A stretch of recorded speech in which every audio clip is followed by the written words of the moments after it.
이 시간 다 같이 말씀을 보시겠습니다. 오늘 말씀은 사도행전 5장 1절에서 10절 말씀입니다. 저와 여러분이 교독을 하시겠습니다. 사도행전 5장 1절에서 10절 말씀입니다.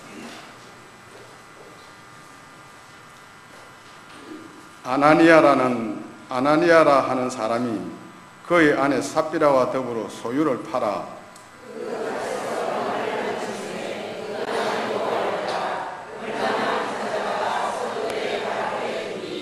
베드로가 이르되 아나니아야, 어찌하여 사탄이 내 마음에 가득하여 내가 성령을 속이고 땅값 얼마를 감추었느냐?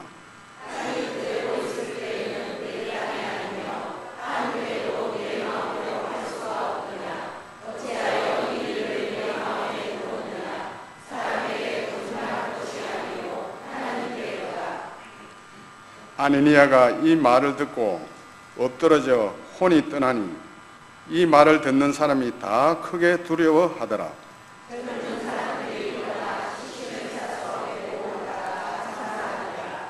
3시간쯤 지나 그의 아내가 그 일어난 일을 알지 못하고 들어오니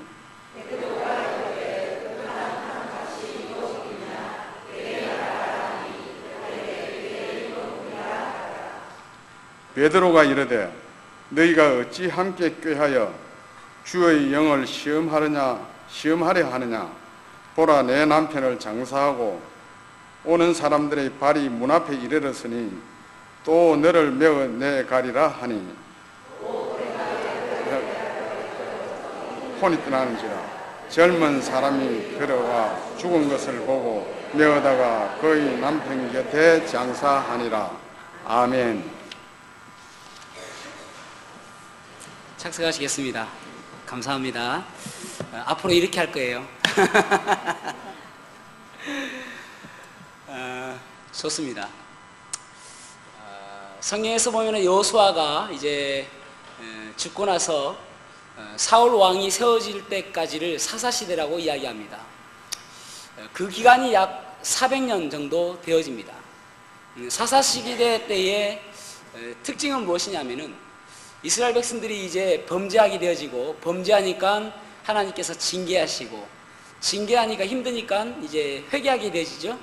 그러니까 다시 하나님께서 회복시켜주고, 그래서 범죄, 징계, 회개, 회복, 이 순서로 7번의 사이클이 계속 반복합니다. 이것이 사사시대입니다. 그런데 사사시대는 왜 그렇게 힘들게 살았는가? 왜 그렇게 인생을 어렵게 살았느냐 하면은 사사기 21장 25절에 그렇게 말씀하고 있습니다. 사사기 21장 25절 말씀을 같이 한번 읽어보겠습니다. 시작. 그때 이스라엘에 왕이 없으므로 사람이 자기 소견에 오른 대로 행하더라. 아멘. 사람들이 왕이 없기 때문에 자기의 소견에 옳은 대로 행하였다, 그렇게 말씀하고 있습니다. 다시 말해서 우리 중심에 어떤 것이 없어서 자기 생각대로 살았다는 것입니다. 그러니까 결국은 자기 생각대로 사니까 인생이 험난한 인생이 되었다라고 말씀하고 있는 것입니다. 오늘 우리 본문에서 보면은 이제 아나니아와 삽비라라는 사람이 나오게 되어집니다. 그래서 오늘 5장 1절에 보면은 아나니아라는 사람이라고 시작되어집니다. 근데 우리 한글 성경에는 없는데 빠진 것이 있습니다. 원어 성경에는 아나니아라고 하는 사람이 그 앞에 대라는 단어가 있습니다. 대라는 단어는 그러나라는 단어입니다. 그러니까 그러나라는 의미는 접속사인데 앞 문장과 연관되어져 있다는 것을 알 수 있겠죠. 뜬금없이 그러나가 나올 수는 없으니까요. 그래서 원래 이 말씀은 4장 36절부터 보아야 이해가 되는 말씀입니다. 원래 원어에는요, 장과 절이 없습니다. 그냥 계속 연결되어 있어요. 그런데 1550년 프랑스의 스테파노스라는 사람이 장과 절을 구분했습니다. 그러니까 쭉 읽어가면서 여기서는 장을 끊어야 되겠다, 새로운 장이 시작되긴 낫겠다, 그리고 절을 하나씩 써야 되겠다. 그런데 심지어는 어떻게 전해오고 있냐면은 말 타고 가면서 점을 찍어가지고 이 절이다 그랬다는 거예요. 그러니까 어떤 경우에는 우리가 좀 구분이 좋지 않은 부분들도 있는 거예요. 그래서 제가 만약에 장을 구분한다면은 4장 35절까지 딱 4장으로 끊고 4장 36절부터는 5장 1절로 보는 것이 더 바람직하지 않았을까 하는 생각이 듭니다. 그래서 4장 36절부터 37절까지 무슨 말씀이냐면은 바나바라는 사람이 나옵니다. 요셉이라고 하는데 그 사람의 별명이 바나바입니다. 바나바라는 말은 위로자라는 그런 뜻이죠. 그래서 그 사람이 땅을 팔아서 제 아들에게 가져왔습니다. 자기의 소유를 자기의 것이라고 주장하지 않았을 때, 그러면서 자기의 것을 팔아다가 이것을 가난한 사람들을 도와줬으면 좋겠습니다 라고 하니까 사람들이 그 사람에게 칭찬하는 거예요. 야, 참 대단한 사람이다. 자기의 모든 재산을 저렇게 팔아서 구제를 하는 일을 하니까 참 대단한 사람이다 라고 칭찬하는 것입니다. 그러니까 많은 사람들이 칭찬하는 것을 보면서 이 아나니아와 삽비라의 마음도 나도 칭찬받고 싶거든요. 질투심이 생기거든요. 그래서 그들도 똑같이 밭을 팔았다라고 말씀하고 있는 것입니다. 그런데 팔긴 팔았는데 막상 이 사도들에게 갖다 주려고 하니까 아까운 거예요. 다 주기는 아깝고, 그래서 생각을 해서 일부는 남겨두고 일부만 이 베드로 앞에 갖다 준 것입니다. 그런데 베드로는 뭐라고 이야기했냐면은 이것은 나를 속이는 것이 아니라 하나님을 속인 것이다 라고 해서 그들이 죽게 되어집니다. 참 오늘날도 이런 일이 있으면은 솔직히 저도 몇 번 죽었을 거예요. 신문에 났겠죠? 부활했다고. 몇 번 죽고 몇 번 부활했다고. 솔직히 그렇습니다. 근데 그 당시에는 왜 이렇게 죽였을까? 안타까운 일이잖아요. 왜 그랬을까? 생각해 보건대 이때는 이제 교회가 세워져서 교회가 이제 새롭게 깨끗하게 시작되어져야 될 그런 상황이었습니다. 교회의 확립 부분에 있었죠. 그래서 하나님께서 AD 300년까지 교회를 시작하셔가지고 교회를 깨끗하게 하는 방법을 두 가지의 도구를 쓰셨습니다. 하나는 심판과 하나는 고난입니다. 심판과 고난, 이 두 가지 도구를 써서 교회가 깨끗하게 거룩하게 잘 자랄 수 있도록 만들었단 말이죠. 그래서 사도행전 8장에 보면은 드디어 그들에게 고난이 와가지고 하나님께서 그들에게 예루살렘과 온 유대와 사마리아와 땅끝까지 이르러 복음을 전하려 했는데 그들이 예루살렘에서 모여가지고 우리가 여기 있으니까 좋다 그지? 라고 하니까 흩어져 해서 사도행전 8장에 고난이 옵니다. 그래서 막 흩어지죠. 그러니까 초대교회 때는 심판과 고난을 통해서 교회를 성결케 하였다는 것입니다. 오늘 여기 아나니아와 삽비라를 통해서 누가 아내인가 라고 물어보더라고요. 백화점 가가지고 삽비라 하니까 그 사람이 아내입니다. 예. 그래서 이 아나니아와 삽비라를 통해서 혹시 내 마음속에도 믿음 생활하면서 내 생각대로 지금 믿음 생활하고 있지는 않는지, 내가 원하는 대로 믿음 생활하고 있지 않는지 한번 점검해 보았으면 좋겠습니다. 오늘 본문의 말씀을 가지고 내 마음대로의 신앙이라는 제목으로 말씀을 나누겠습니다. 내 마음대로의 신앙. 첫 번째로는 우리가 어떤 것을 주의해야 되냐면은 내 교제권에서 태도가 중요함을 우리가 알 수가 있습니다. 내 교제권 안에서 어떠한 태도를 가지냐가 중요함을 말씀하고 있습니다. 팀웍이 중요하죠. 이 아나니아와 삽비라는 참 불행한 사람이었습니다. 왜냐하면 팀웍이 너무 좋았어요. 팀웍이 좀 나빠야 되는데 남편이 뭘 하면은 아내가 아유 여보 그렇게 해서는 안 되지.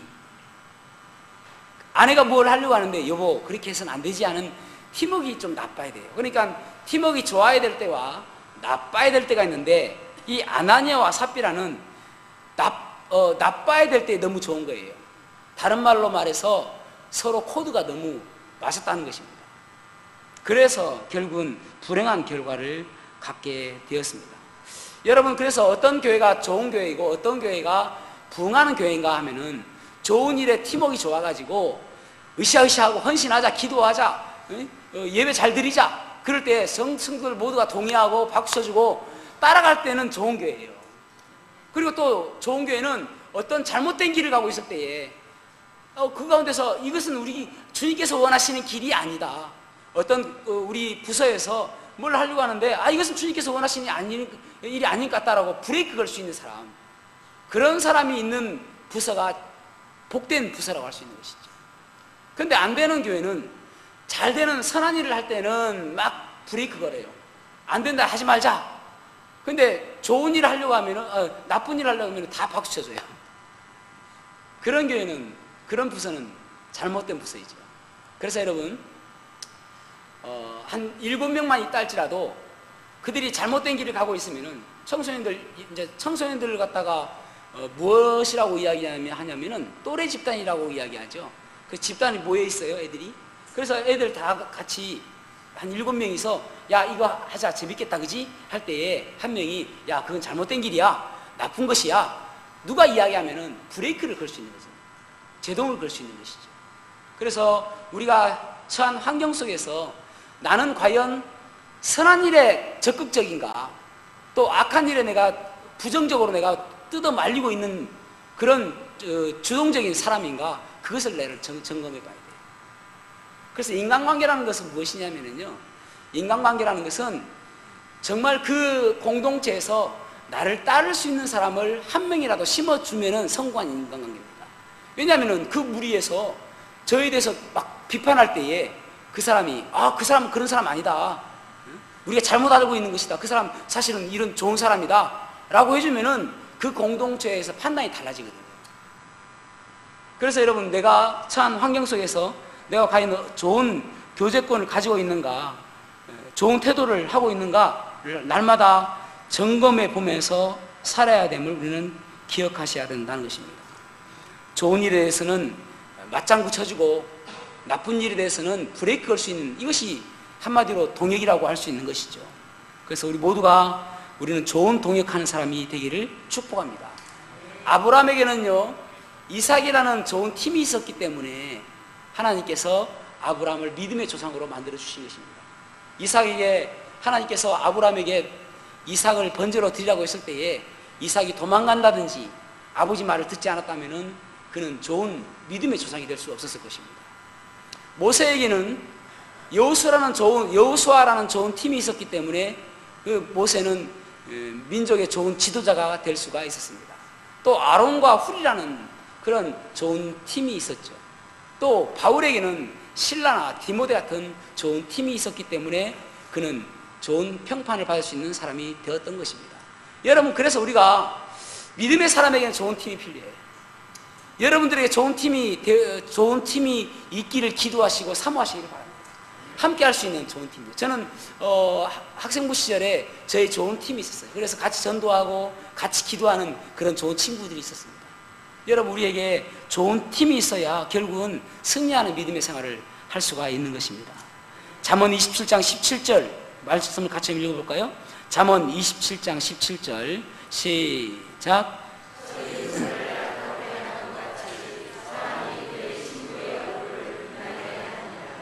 아멘.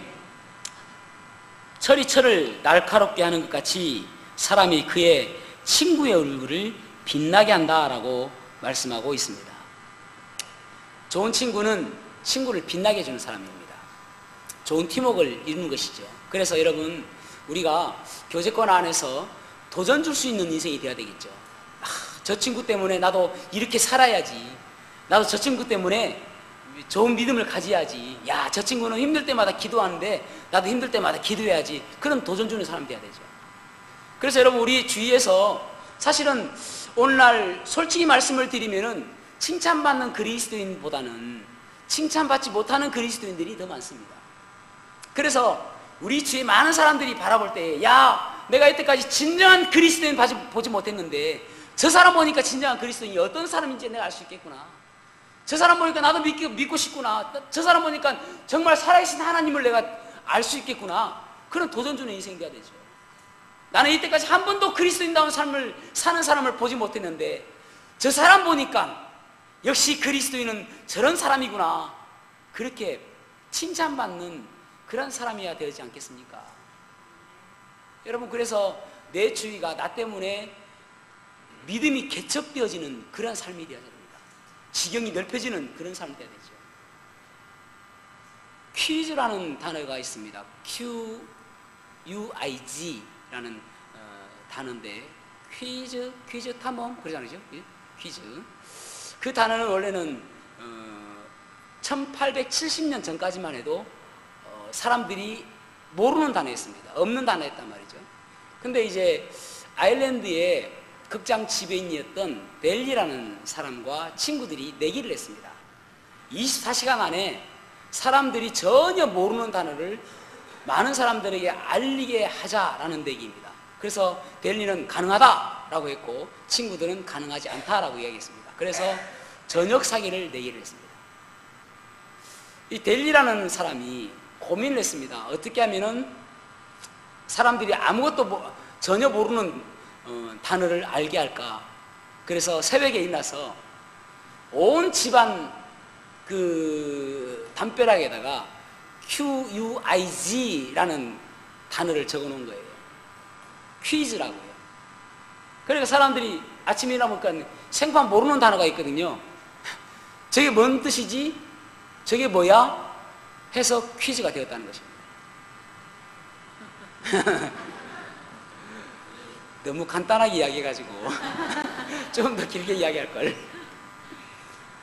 여러분, 우리 주위의 사람들에게는 내가 그리스도인 거 알잖아요. 그러면은 진정한 그리스도인의 모습을 그들은 보고 싶어 하거든요. 그런 삶 속에서 내가 그런 사람이 되어져야 되는 것입니다. 한 번도 보지 못했는데 너 때문에 내가 진정한 그리스도인은 어떤 삶인지 내가 알 수 있겠다. 너같이만 산다면 나도 믿고 싶다. 그러한 영향력 있는 그러한 삶 사시기를 주님의 이름으로 축복합니다. 두 번째로는 행동에 주님의 마음을 담아야 됨을 알 수가 있습니다. 사실 우리가 믿음이라는 것은 무엇이냐면은 주님의 말씀대로 살아가는 것을 믿음의 삶이라고 이야기를 합니다. 그러면 안 믿음이란 무엇인가 하면은 주님의 말씀대로 살지 않는 것을 안 믿음이라고 이야기합니다. 웃어도 괜찮습니다. 웃자고 하는 이야기니까. 그런 단어는 뭐 없다고 뭐 해도 되고 있다고 해도 되고. 주님의 마음을 담아서 행동해야 되겠죠. 내 생각대로 행동하는 것이 아니라. 14세기에 카타리아라는 사람이 있었는데 그 사람이 하루는 주님께 기도를 했습니다. 주님, 제가 때로는 악한 생각을 하고 때로는 음란한 생각을 하고 때로는 나쁜 생각을 할 때에 주님은 어디 계셨습니까? 라고 물어봤습니다. 그래서 주님께서 이 카타리아에게 이야기하기를 그때 내가 네 마음에 있었다 라고 했습니다. 카타리아가 주님, 제가 나쁜 생각하고 악한 생각하고 음란한 생각할 때 제 마음에 있기가 힘들었을 텐데 어떻게 있었지요? 그렇게 이야기한 거죠.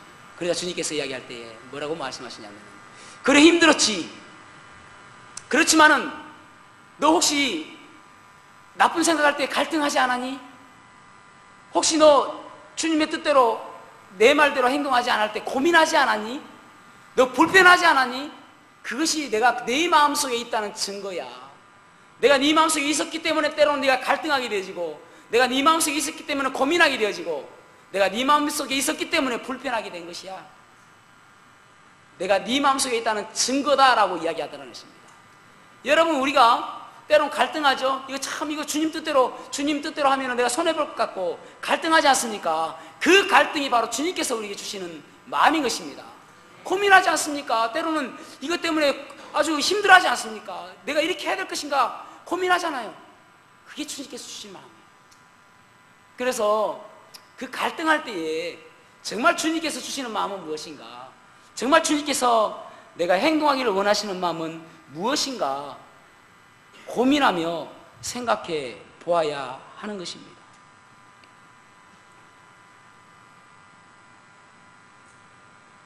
신실한 그리스도인이라고 하면은 주님의 말씀을 잘 듣고 주님의 뜻대로 행동하는 사람을 신실한 그리스도인이라고 이야기합니다.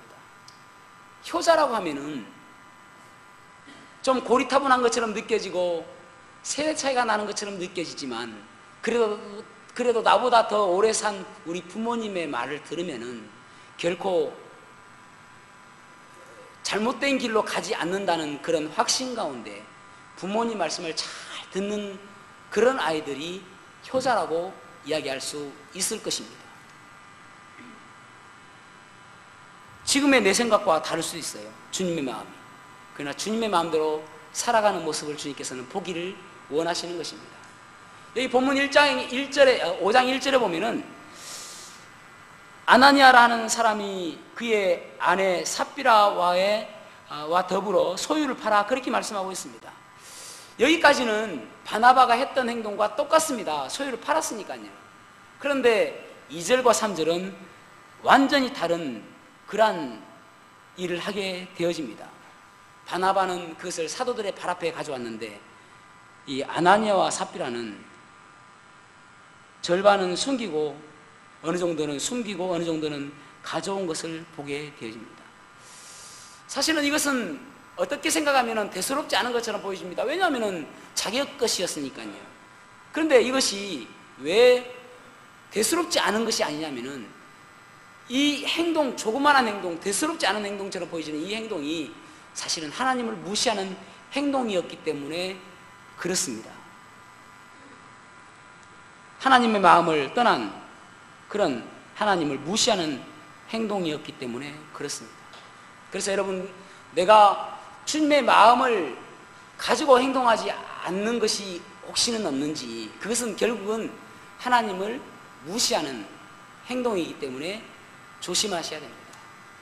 대충 하셔서는 안 된다는 것이죠. 오늘날 전 세계 교회에서 슬로건을 가지고 있는 것이 무엇이냐면은 우리 교회뿐만 아니라 아무리 좋은 교회라도 이것은 모든 교회에 붙여 있는 슬로건입니다. 예배에 지각하지 맙시다. 서양에도 그렇고요, 우리나라도 교회도 그렇고요, 예배 지각하지 맙시다는 어느 곳이나 다 있습니다. 세계사를 보면은 네안데르탈인이 나오죠. 네안데르탈인이 이렇게 굽어져 있습니다. 그럼 저는 생각해 볼 때에 네안데르탈인도 예배 지각하면서 혹시 허리가 굽어져 있지 않았나 하는 말도 안 되는 상상을 해봅니다. 네안데르탈인은 비타민 D 결핍이라고 그러죠. 온전한 사람인데 그 지역에 비타민 D가 부족해서 허리가 굽었다고 이야기를 합니다. 어쨌든 여러분 지각하시더라도 허리 굽히지 말고 오시기 바랍니다. 제가 보이지 않습니다. 누가 지각하는지.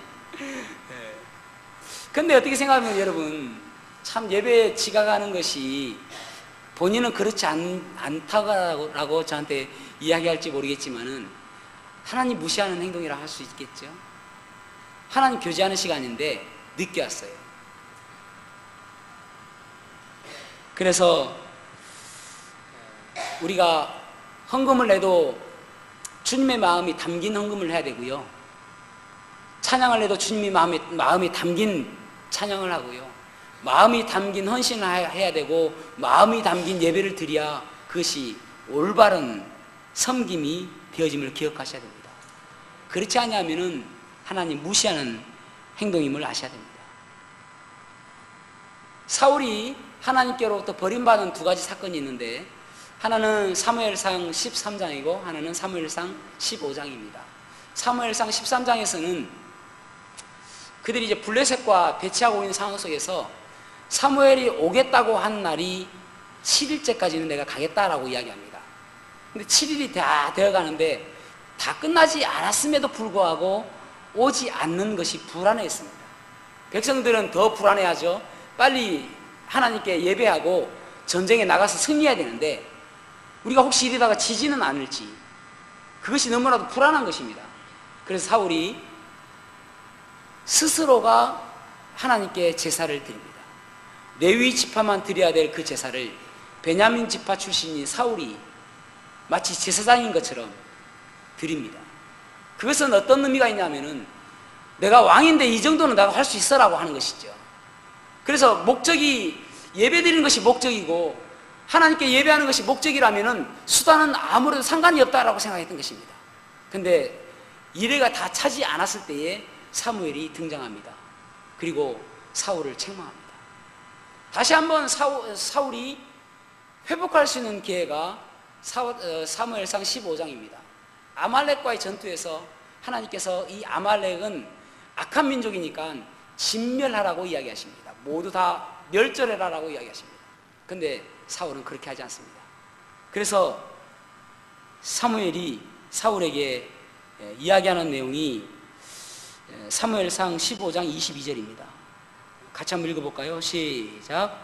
사무엘이 가로되 여호와께서 번제와 다른 제사를 그 목소리 순종하는 것들을 좋아하심같이 좋아하시겠나이까. 순종이 제사보다 낫고 듣는 것이 수양의 기름보다 나으니. 아멘. 여기 보면은 순종이 제사보다 낫다라고 말씀하고 있는 것입니다. 대수롭지 않게 생각했어요, 이것이. 그러나 하나님께서 원하시는 방법은 그것이 아니었습니다. 그것에 주님의 마음대로 행동하기를 원했던 것입니다. 그래서 결국은 하나님께서 사울을 버린 그러한 일이 되어진 것입니다. 모세 있지 않습니까? 모세도 잘했어요. 이스라엘 백성들을 잘 인도했죠. 근데 모세도 마지막으로 실수를 한 것이, 모세가 이제 모세에게 이스라엘 백성들이 목이 마르다고 물을 달라고 이야기합니다. 여기는 광야입니다. 그래서 목이 마르니까 우리 여기서 목말라 죽게 하느냐, 우리에게 물을 달라고 이야기합니다. 그러자 출애굽기 17장에 하나님께서 바위를 쳐서 물을 내라라고 말씀하십니다. 그래서 모세가 지팡이로 바위를 쳐가지고 물을 냈어요.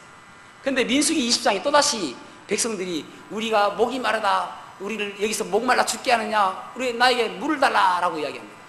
그러자 하나님께 기도하니까 하나님께서 뭐라고 말씀하시냐면은 바위에게 명하여 물을 내라라고 이야기하십니다. 근데 모세는 화가 나가지고 하나님의 이 명령에 대해서 대수롭지 않게 생각했습니다. 전에도 그랬는데 뭐 똑같은 일이잖아. 그래서 다시 바위를 2번 쳐서 물을 냈습니다. 물 나왔습니다. 결과적으로 똑같아요. 결과적으로는 그전과 똑같습니다. 그런데 하나님께서는 그것 때문에 네가 약속의 땅 가나안에 갈 수 없다는 거예요. 하나님께서 원하시는 것은 99%의 순종을 원하시는 게 아니라 100%의 순종을 원하시는 것입니다.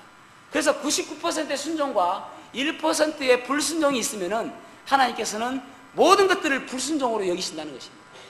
여러분, 그래서 우리의 삶 속에서 대충 하는 거, 우리의 마음이 아니라 주님의 마음이 아니라 내 마음대로 살아가는 거, 내 뜻대로 생각하는 거. 아니, 아나니아와 삽비라도 이 당시에 꽤 믿음이 좋은 사람이었습니다. 그런데 마지막에 내 마음대로 했기 때문에 그들은 죽은 거예요.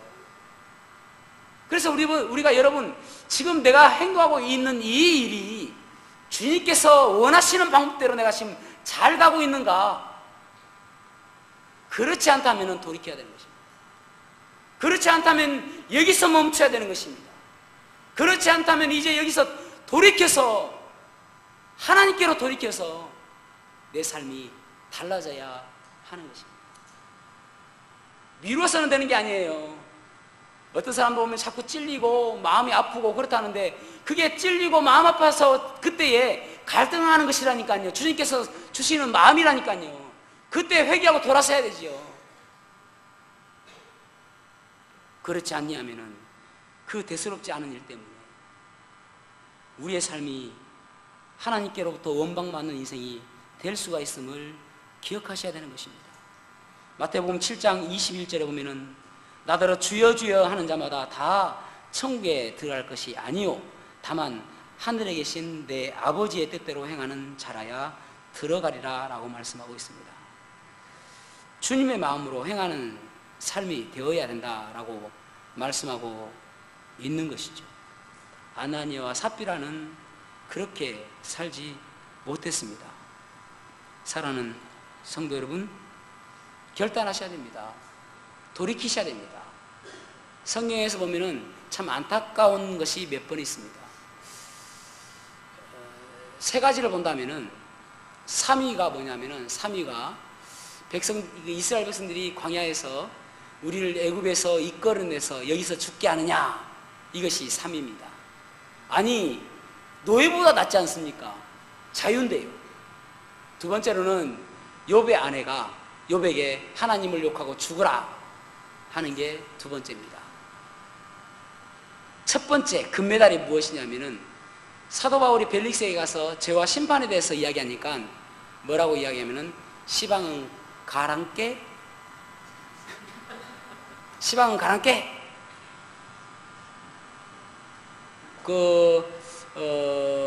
한글 개혁판에는 시방은 가라, 틈이 있을 때 내가 다시 부르리라, 그렇게 이야기합니다. 개정 개혁에서는 지금은 가라, 그렇게 말씀하고 있습니다.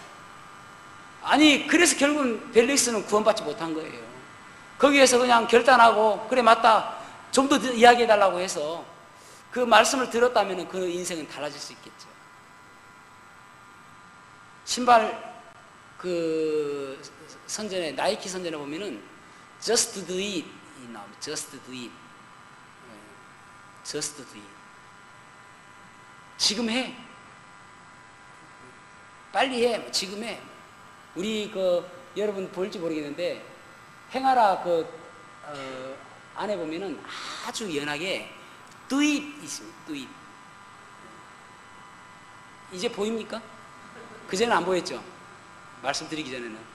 그래도 안 보일 수도 있습니다. 괜찮습니다. 이것으로 우리가 천국과 지옥을 나뉘어지는 건 아니니까.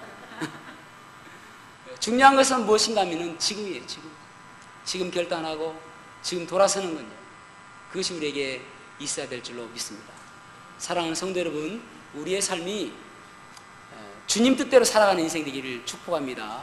그래서 참 영향력 있는 인생, 내 뜻대로 살아가는 것이 아니라, 사실은 우리가 세상 속에서 욕먹는 이유는 무엇이냐면은 내 마음대로 살기 때문에 그렇거든요. 주님 뜻대로 살면은 칭찬받고 존경받고 사랑받을 수밖에 없습니다. 그 인생이 다른 인생이니까요. 어떤 부부가 남편을 전도하고 싶은 거예요.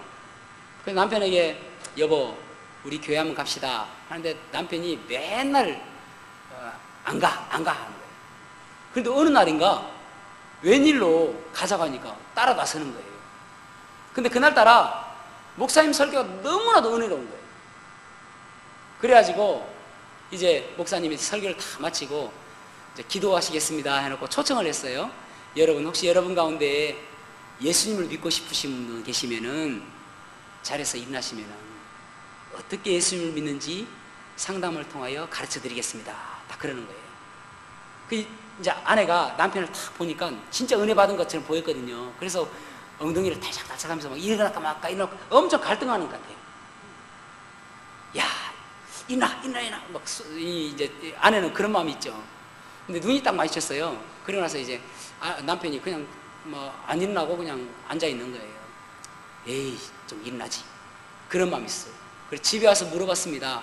여보, 아까 내가 보니까 참 목사님 설교가 좋았고, 그래서 당신 일어날 동 말동 막 그러던데 왜 안 일어났어? 하니까 남편이 하는 이야기가, 당신 얼굴 보니까 확 깨대?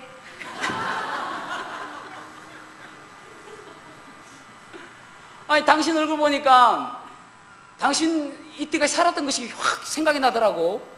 응?